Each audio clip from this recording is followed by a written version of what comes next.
Redeemer's dream is to ignite a movement of the gospel that changes Indianapolis at every level.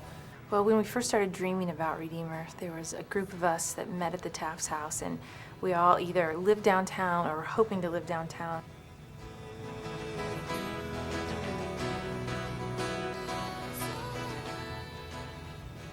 Redeemer's dream to ignite a movement of renewal is a dream about a renewed city. It is a dream about God's grace so permeating the city that the streets are changed and rebuilt, marriages are renewed, relationships between rich and poor, and white and black, those that are on the inside and those that are on the outside are reconciled. It's a dream that is as big as a city.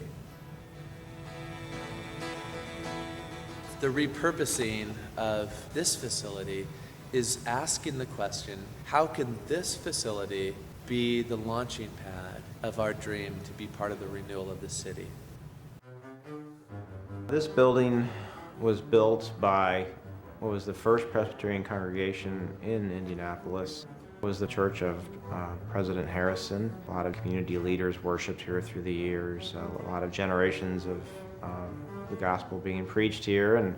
But then in 1970, that congregation left this building, and the building between 1970 and 2002 basically deteriorated through those years.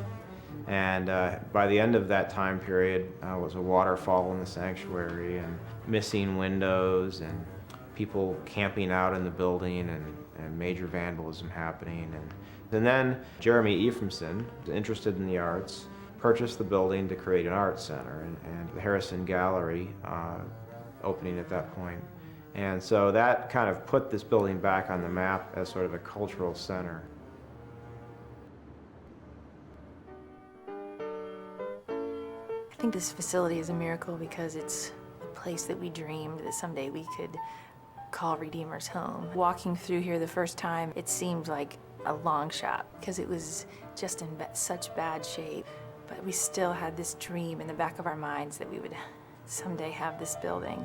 When Jeremy asked us if we wanted to rent it, which of course we did, it was great. We were finally going to get to worship and use this building as we had dreamed. And then all of a sudden we found out that he wanted to sell it, and for half of what he put into it. You know, I just felt like that was a total gift from God. God gave us $1 million to have this building, and that's the miracle, I think. The goals of this phase of improvements to the building will be to, first of all, stabilize the shell of the building. The deterioration of the mortar joints on this side of the building has left gaping holes that water can get into. Water is passing through the wall and is actually making the plaster and the paint on the interior bubble and fall off into the sanctuary. There's actually metal pieces behind the limestone connecting the limestone on the outside of the building to brick behind. And those metal pieces get water in them, they rust, they expand, and it actually blows off pieces of limestone. The goal of making traffic flow better in the building is to create a north-south spine hallway that would run all the way from the 16th Street entrance on the north all the way down to the gym on the south. Thirdly, it would allow us to have more dedicated space for children's ministries, so a larger nursery with better facilities, as well as classroom space for kids. But also allow us to have a more usable gym, better administrative space, as well as a kitchen that would accommodate the kinds of large gatherings and hospitality that happen here in the building. And the Harrison Center will be primarily creating more studio space for artists. This campaign is not just for what happens within the walls of this building, but we are going to tithe on the campaign. 5% will go towards church planting, and 5% will be used to create an initial fund for mercy ministry. Our vision is to be a movement of the gospel and not a monument to ourselves. I think the ministry impact of this campaign is just, it's going to allow us to do more of what we're already doing. It's really going to allow us to just keep growing. This campaign is not only about repurposing this building, but it's about repurposing our lives. It's about asking the question, what is my commitment to the city? That's what hopefully this campaign will do. It's getting us on the process of renewal that then we can continue down the road. The campaign will challenge all of us to give more sacrificially of our time, of our talents, of our treasures.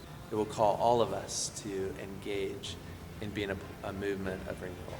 It's all about trusting God that He understands what our needs are. He knows our future. This campaign is not ultimately about money. It is about a movement of God's Spirit that grips the heart of God's people so that they give of their time and their talents and of their treasures generously and wholeheartedly. Absolutely, I think it's worth it. You know, really the sacrifice is so small. We're giving of our resources that we have been so abundantly blessed with, and look at the impact. We'll be able to reach more people and worship more focused. I think it's totally worth it. I want to dream big dreams, and I want to be part of a movement of the gospel that is bigger than myself. And this is an opportunity for our generation to step up to the plate and to dream big dreams and to work hard and to sacrifice. But the motivation to give generously to this campaign should be the grace of our Lord Jesus Christ, who, though he was rich, yet for our sakes became poor, so that through him we might inherit the riches of God.